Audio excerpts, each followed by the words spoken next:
Hello and welcome to the Coffee and Hustle podcast today. And today we're going to talk about the health benefits from exercising with Rebecca Dotson from Stronghold Fitness. So I am Carla with Design by Carla, and joining me on this podcast today is Rebecca Dotson. Tell us a little bit about your business and what you do for your clients today. Well, Stronghold is a small group and a personal training studio. And so we limit our group training to 10 participants in classes. And then personal training can be one-on-one, it can be duet, two people training together, it can be a family, it can be a group of three, however that works to be designed for individual needs. And we generally have a couple of classes on our schedule every day for the small group training classes. And then in between that is all personal and small group training one-on-one. And there's also in the mix homeschool PE that is not done on site, as well as running coaching, which is all done virtually. So when you started out in your business, tell us a little bit about how you got involved and what you do today. Well, it all started when I was in college taking aerobics as a PE credit, and the instructor of that class came to me and said she thought that I had potential as a group fitness instructor. And that was something I had never considered before, or probably never would have considered if she had not come to me with that suggestion. So I decided to have her mentor me, and that is the rest is history. I've been doing it since. So you have love and passion for what you do. And I think that you have to have that when you're running a business. And what really made you change from doing what you're doing now into a business owner? Now you're running a business, and you've opened Stronghold Fitness, and it's been over a year now, right? So it's been a year since you've actually had studio. Yeah, the studio has been open for going on a year and a half. Yes. So Stronghold was formed a little further back than that, but the studio, that the decision to open a studio was based on wanting it to become something that I did full time, and needing a place to land and call home for that business, and deciding that was the next big step to take, was to open a studio. And so I just jumped in with both feet. And so do you feel like that since you've done that, have you learned a lot of lessons in this year since you've had that studio? Have you learned some things that you would change in that aspect of running a business?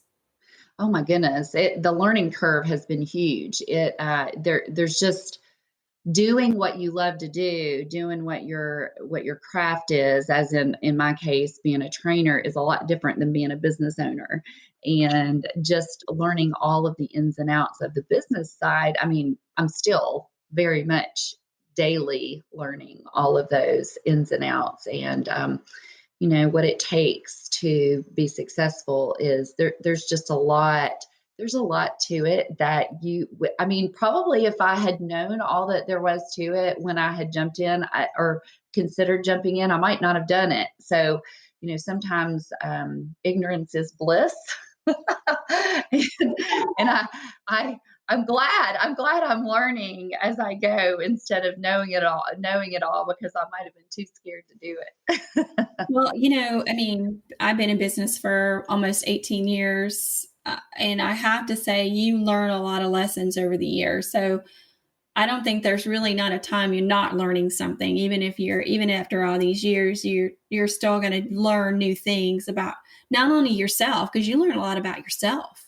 Yes, when you're running a business, and you learn to be patient and understanding. And sometimes it's like, when things don't go a certain way, now you know what you can and cannot do. And I think that's something a lot of people just give up. You know what I mean? Like you said, if you would have known, you probably wouldn't have jumped into a business. I think business ownership is just a huge, huge curve. People think it's easy, but they don't realize that we eat, sleep, and dream and think about our business probably 24/7, 7 days a week. Right. Yes, it's true. Yeah. Yeah. So You're right. When you're not thinking about it, you feel like you should be thinking about it. yeah, when you're quiet, you're thinking about the business. And I think that that's a great ownership. Business ownership is something to be very proud of. Yes, Um, for sure. Yes. it takes a lot. And once I think when I started my business, it was like, okay, if I make 1 year, okay, that's great. If I make 5 years, that's even best. But if I made it to the 7 year mark, that's all I kept thinking. So if I could make it to the 7 year mark, because the percentages, right, of businesses failing in the first year, then the 3 year, and then the 5 year. You know what I mean? They think about failure more than they do, success. That's I think that's what we think about a lot. I don't know if that's for you, but Well, I mean, when you're saying that, I was just thinking, I've never even really thought about failing. I mean, that's not even something that's not even in my brain space at all. right. So, Right. I think that makes a difference as a business owner when you don't think about the failure so much. But when you do fall a little bit, because we all tend to do that here and there, or making a decision that maybe, second guessed it. Well, maybe I shouldn't have done that, or maybe I shouldn't have bought that, or whatever. Those are learning lessons, but that doesn't mean we give up, our business. no, I mean, I absolutely, absolutely. I mean, I'm sure there's a quote somewhere. I don't know what it is, but where you learn from your failures.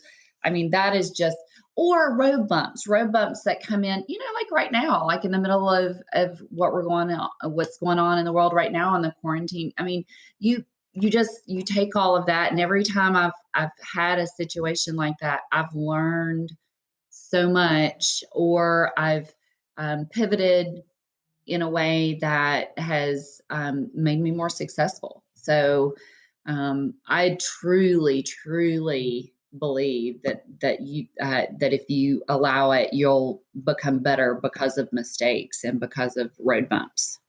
Well, I think that word pivoting, pivoting is such a popular term now. Everybody uses it, but I think people need to go, okay, what do I do with it? Right? Because Mhm.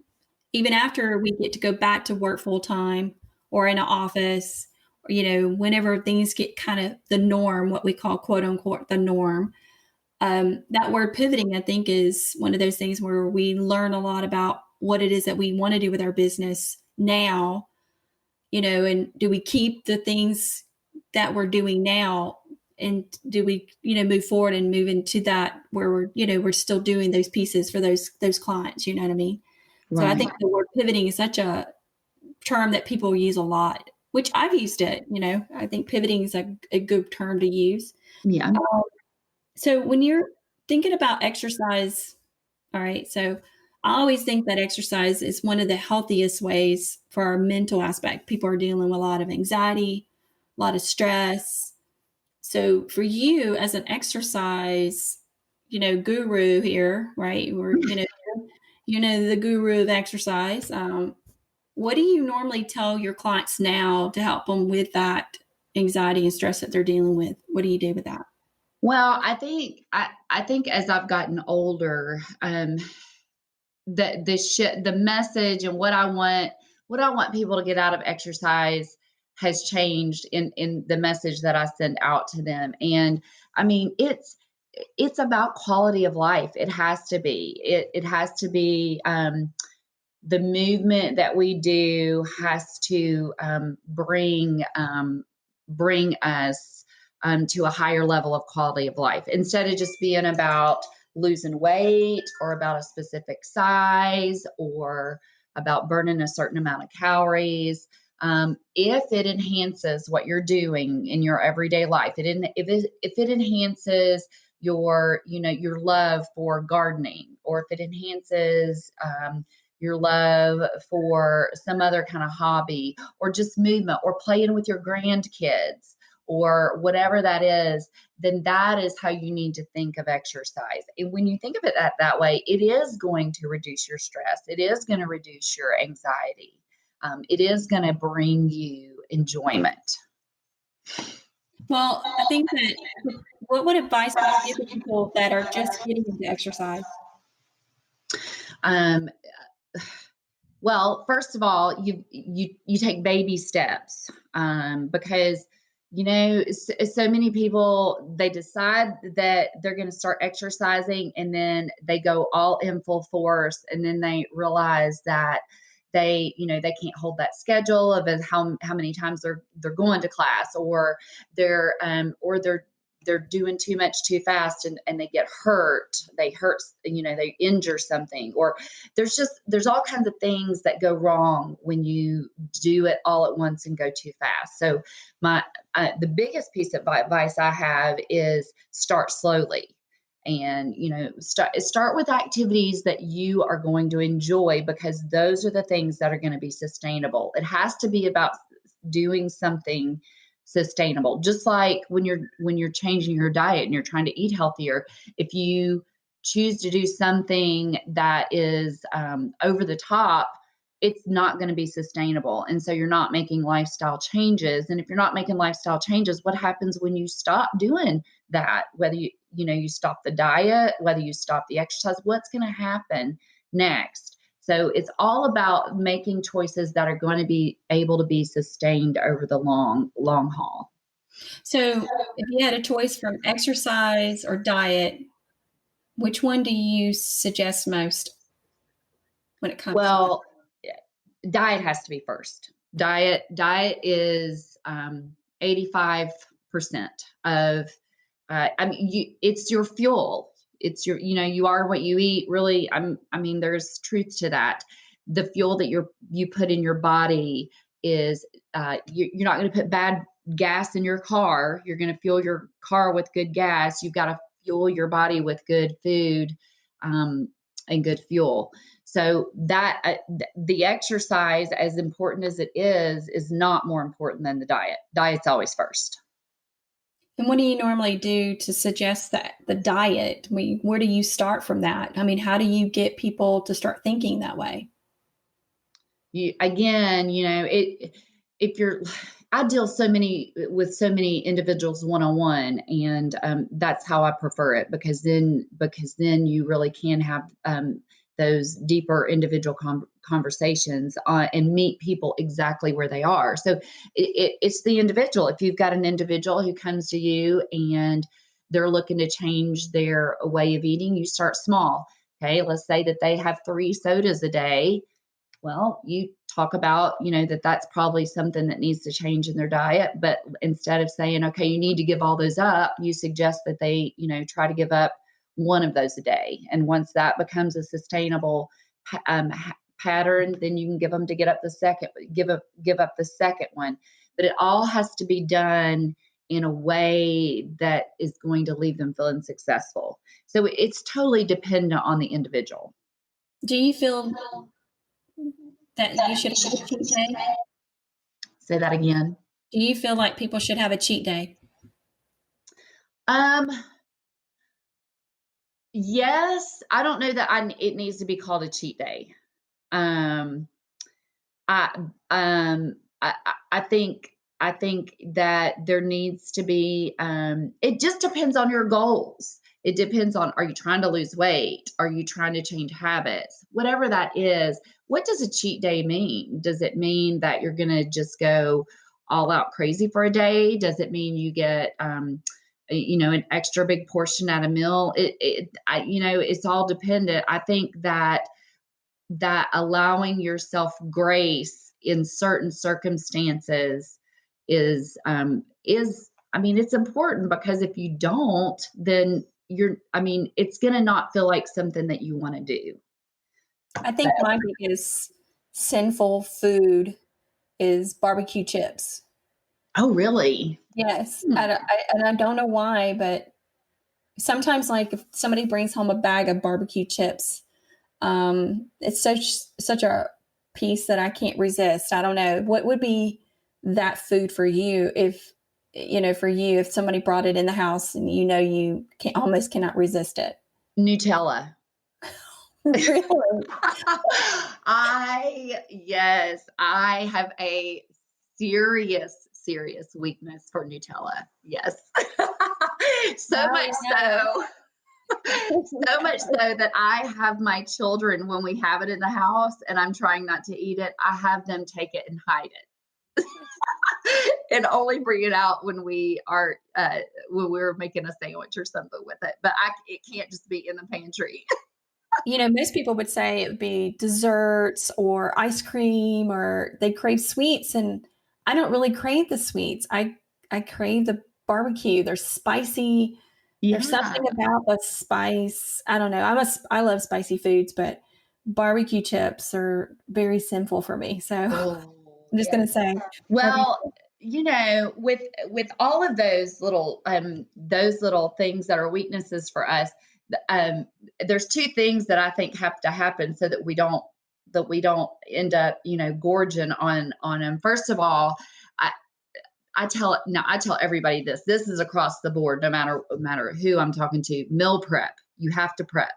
You have to prep so that when you're hungry, you grab something that is a good choice instead of the barbecue chips that are gonna fulfill you very quickly, but then leave you craving for more of those same types of things. And then the second thing is to think of treats as treats, not as fuel. So treats are fine, but they can't be used as the fuel to fuel and to feed you, and to feed the hunger. Do you feel that when you don't get sleep that you eat more junk? Um, I don't. That's a good question. I think that probably is true for some people. I don't know. I don't know that I eat more junk when I don't get enough sleep. I've never really thought about it like that. Hmm. I don't know. I'll have to pay attention to that. Well, I used to drink a soda a day in the morning.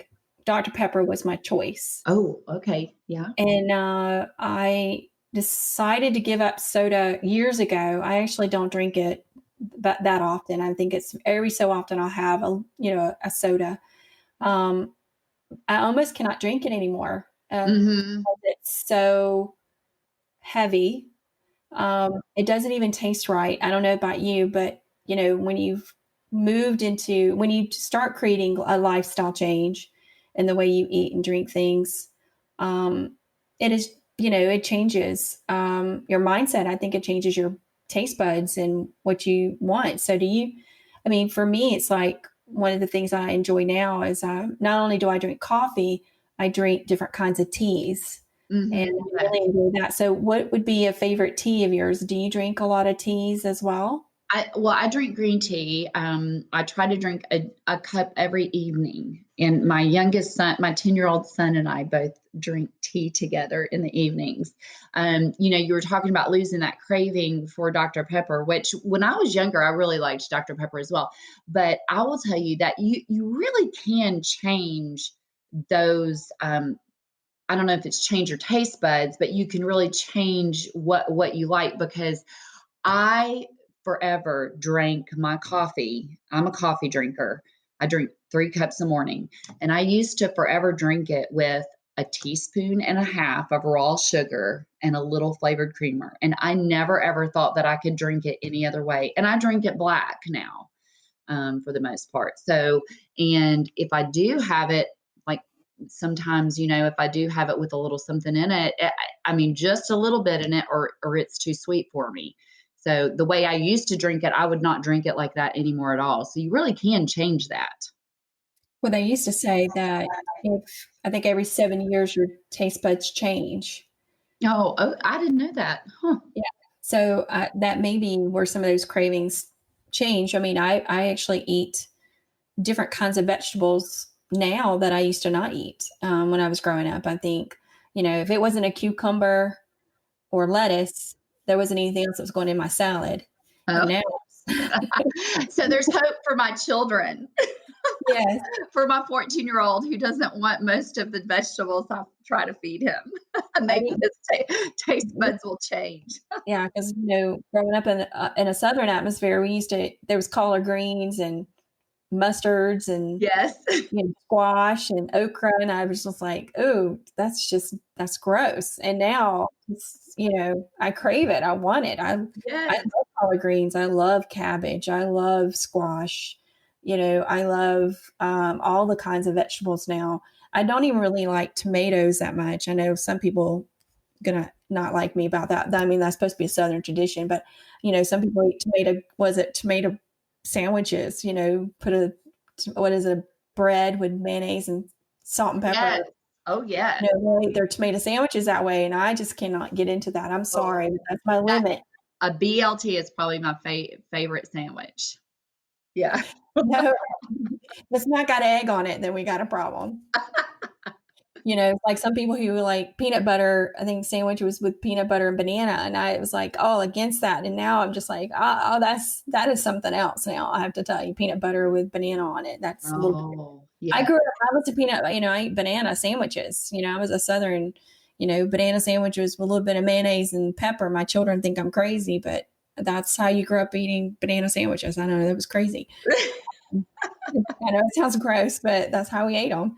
But, as healthy habits as we've gotten older, I mean, I think I remember back in the day, I could eat anything, right? Our metabolism was pretty high and, Yes. you could get away with those things. And now it's like, now we No. don't burn those calories because we sit for a long time. Do you recommend types of exercises for those that have that kind of environment where they're in an office environment, some of the things that they can do while they're working, to stretch their bodies out and stuff? Well, yeah, I have friends who are in desk jobs who are also very healthy, and some of the things that they do, having a stand-up desk, I know that's been a big thing for some of the people I know who have to sit a lot, and also having a stability ball to sit on are good. And you're talking about as we get older and our metabolism changing, I preach that you have to do strength training as you get older because you start losing that muscle mass. And so then that affects the metabolism. And so if you're not doing any strength training, then that has to be added into the regimen to help with that whole process. And for those that don't really understand what strength training is, can you tell us the difference between strength training and actually the, like fast paced workouts and the difference between those two? Because people don't really understand what strength training can really do for them, that it really actually burns calories throughout the day. Well, yes. Well, what happens is, so strength training is you're lifting some kind of weight. I mean, you can do body weight training, but then you also want to do things that you're lifting some kind of weight in addition to your body weight. And what that's doing is as you build that your metabolic rate is a direct function of that muscle. And so the more muscle you have, the more efficient you're going to burn calories at rest, like throughout the day. So you go into a cardiovascular, a workout that's all cardiovascular and doesn't have strength training, and those have their benefit and their purpose too. But when you think of, I burned 500 calories in a workout, well, that is awesome. That's amazing. But if you go and you do a strength training workout and you're working on building that muscle, then even when you're at rest, that muscle's going to be burning. And so you've got those benefits that go outside of that, period of training. So when we talk about weightlifting, what do you normally, for females, do you feel like that the heavier the weight, the better for those and is that the difference between bodybuilding versus strength training? There's a difference between the two. Is there for females, do we have to be cautious, lifting heavier weight? And do we worry about that? We're building muscle, we're breaking it down and building muscle. But do we worry about, sometimes I see people working out with smaller weighted dumbbells versus heavier dumbbells. How does that affect the body when you do that kind of stuff? Well, it totally depends on what your goals are. And so it's real individualistic, based on where you're going with your training. But, a lot of people are so afraid of bulking up if they lift heavier weights. And that is, I mean, unless you are doing a program specific to bodybuilding or to powerlifting or something like that, that's really not going to be something that should be a concern. And lifting some heavier weights is really good. It's a good thing. I actually never lifted heavy until this past year, and it might be even questionable that was heavy. In my mind, it's heavy, but that the muscle that I've built doing that heavy lifting has been very beneficial, and I was really surprised by it. Now you do lower weight, higher reps, and that is also building, but it's not going to build the muscle as big. It's going to. We're starting to get into different energy systems, which can start to get really technical, but it has its place too. I do a lot of that too, where I do smaller weights, larger reps as well. And so it just depends on your purpose. So it's for females to kind of vary up their workouts by doing heavier weight when it's necessary. I think so. Absolutely. Yeah. You just Yeah. have to be careful, and you have to be with somebody who knows what they're doing and can keep you in good form and make sure that you're doing it safely. So since this time, and we're all kind of quarantined at home, and you've pivoted your business now, you're doing a lot more online training. Yes. How has that been working out for you? Has that been a little bit, I know it's different for you, but has it changed the way you're thinking with your business? How's that changed with your clients, that relationship? But you still have that relationship with your clients that way, that, you still feel like you're doing a personal training when it comes to the online aspect? Yes. Well, all of my personal training clients that I'm training, it is still very one-on-one. We're just, we're using FaceTime or Google Hangouts or whatever method, we decide between us. And it's still, we've been keeping our appointments just like we did before. Probably, probably the biggest challenge for me has been working with what people have at home. So, some of my clients, and I checked out all of my equipment in my entire facility to everybody and tried to make sure that everybody had a little bit of something, a little bit of piece of something. And then I've been writing workouts based on their needs and what they have. And so there's been a lot more pieces to think about with that. But also not being able to have my hands on them, in correct form and this and that. It's really made me have to think about how I explain things and the words I use to put them, in the positions and the form and get them to do what I want them to do. It's been a challenge, but it's been very doable. With my classes, we've still tried to very much make those still feel like a class feel. We've done them a couple of different ways. We've done Google Hangouts. I've got right now I'm just going live in a closed Facebook group. But even that, we're able to talk to each other and have a strand on there, and it's made me think. I even had a former client who moved to Texas come back and is doing my virtual training with me right now. So it's made me think about that, think outside of the box as far as this is something that's very doable to do virtually. I have clients who really love it, who kind of want to keep doing it. I have clients who now they realize when they go on vacation, they probably still can just work out without, having to take a week off. So it's opened a lot of avenues that I would never have considered probably otherwise. So this has been a huge test for you. And so if you could give advice to someone that is opening up a business, what would that advice be like for that person? What would you say to them? I think the biggest thing is you have to be very open minded about any possibility.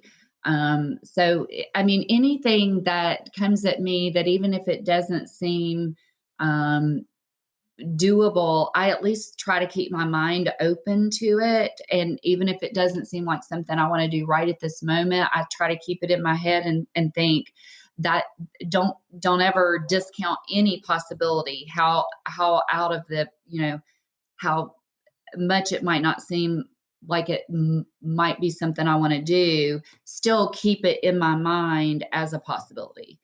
Because you just never know. You never know where you might end up, and you don't want to miss any possibility.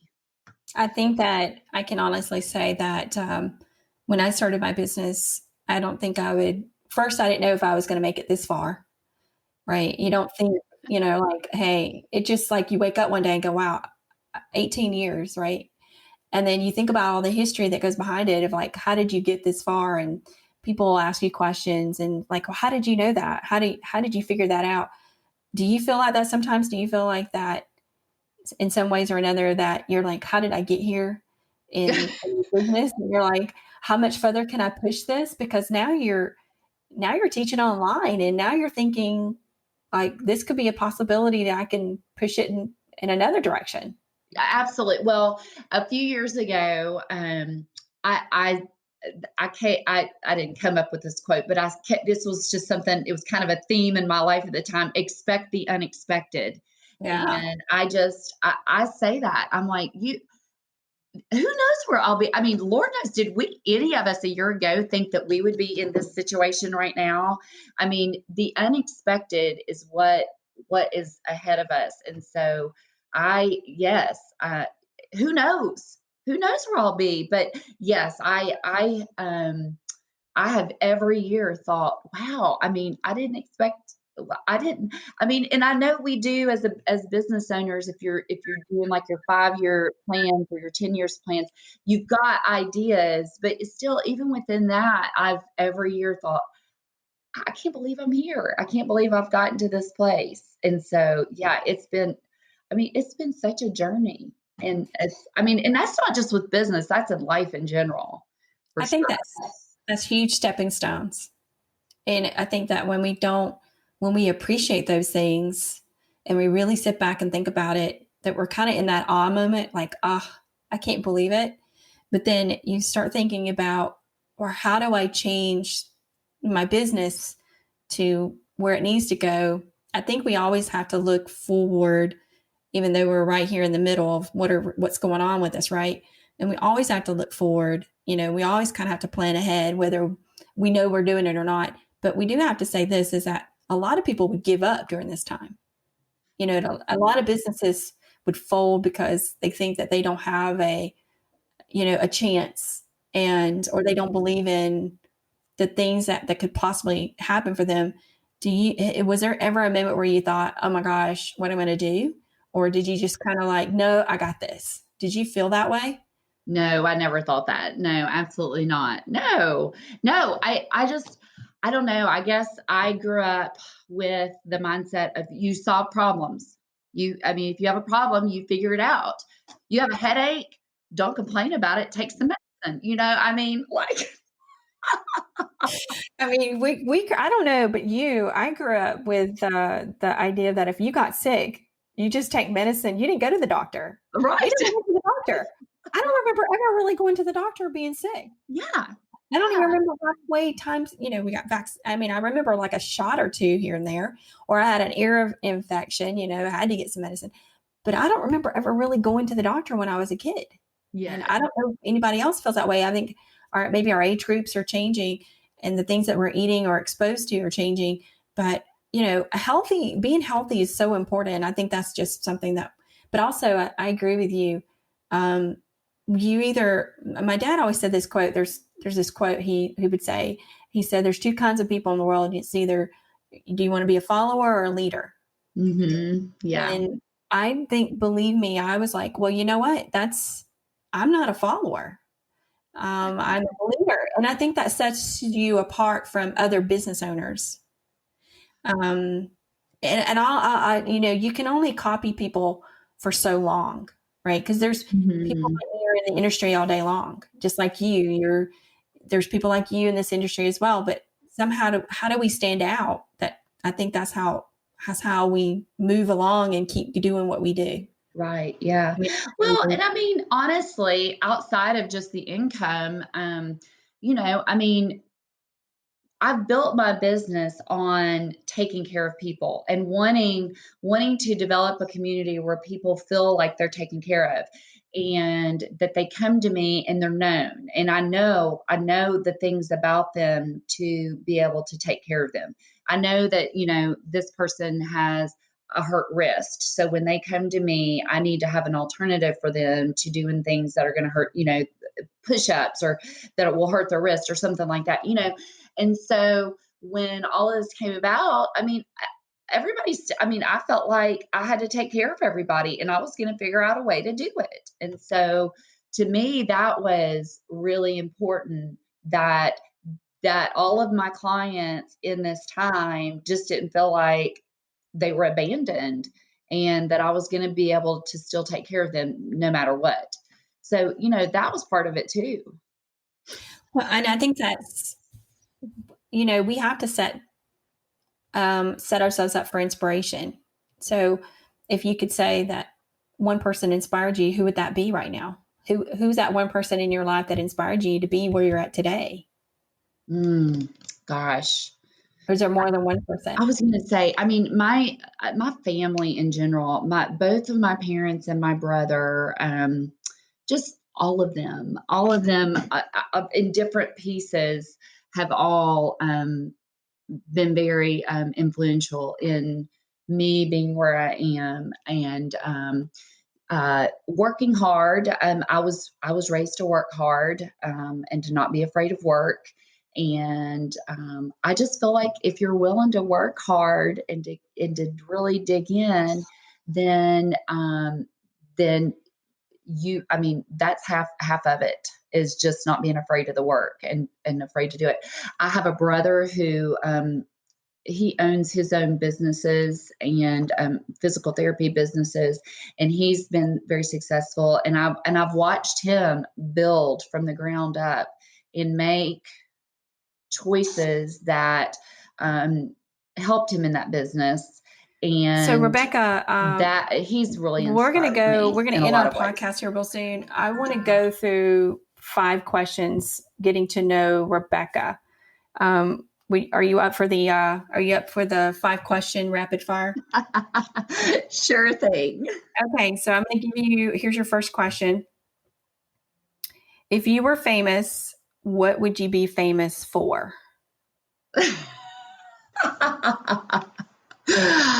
I would be famous. I would be a famous runner, a Ah, famous marathon runner. yeah. I'm an asthma person, so me and running doesn't always jive very well together. So I do pretty good. I run walk. I do a little bit of running walk. Um, if you could get a yacht, what would you call it? Oh gosh. That was a question I didn't see coming. I would call it the Daisy Baby The after my first Daisy. dog. Aw, Daisy baby. I like that. Actually, I like the name. That's cool. Um, what new technology will transform your future? Oh my gosh. What new technology will transform my future? Because I know you've learned a lot with technology here lately. I have, and you're talking to somebody who is not remotely tech savvy at And you've done all. very well. You've done very well with your. I don't know what new technology is coming out. So I don't even know how to answer that. So what technology are you using right now that you've actually had the most fun with? Um, well, I mean, I've used all the different platforms for like Zoom and Google Hangouts and all of that sort of stuff for all the different classes and things I've been offering. I think that stuff's just going to develop even more, and we're going to be able to do even more different things with it. And I It's don't almost like, know.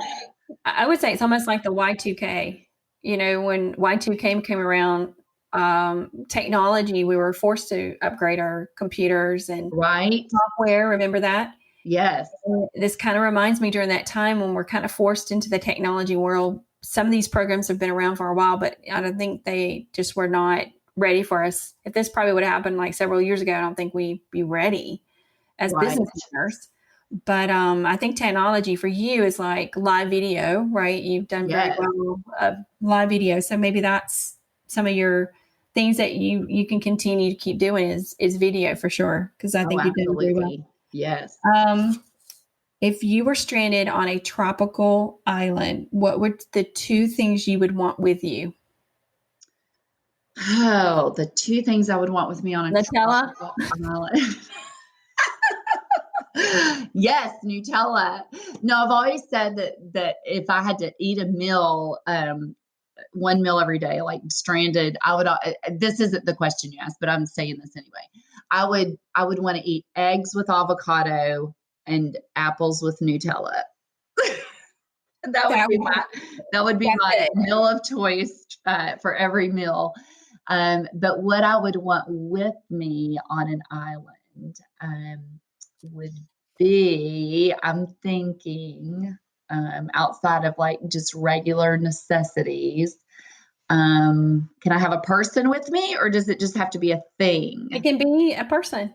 It can, Oh, it can be okay. anybody. Okay. It says anything you want to bring with you. I would bring my family and my animals with me for sure. Nice. I like it.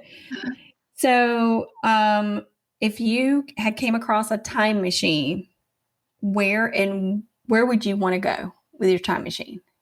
Oh, I would want to get back to biblical times when Jesus was alive and meet Nice. him. Yeah, nice. That's good. Do you want to do a bonus one? Sure. Chocolate or caramel? Caramel. My kind of girl. Hmm. Why caramel? People, everybody loves chocolate, so why caramel? I love caramel. Yeah, I like it too. So I'd say thank you for joining us on the podcast today. This is your first podcast, right? This is your very first podcast. It's my very first one. Yes. And I hope that you enjoyed yourself. And I really have to say that exercise is such a benefit. And now more than ever, because the things that we're dealing with, I think, so if you've not started exercising, this is the time to really get to start thinking about that, because the mental health aspect is really important. That goes hand in hand with exercising too. It's not just dieting, but it's really good that, because I think, what is it? It helps your hormones. You feel good about yourself. I like morning exercise versus evening exercise. I know people are different. Do you prefer morning or evening exercise? Oh, I prefer morning. Yeah, absolutely. Yeah. Like 8:30, 9 o'clock, which is when I have morning classes at that time. So that's a good time. Yeah. I've And when, exercised early in my past, but I would prefer that time actually. yeah, that's my favorite time, is early in the morning. So, because it starts your whole day off on a great note. So thank you for joining us on Coffee and Hustle. I'm Carla, and this is Rebecca, and we'll hope to see you soon.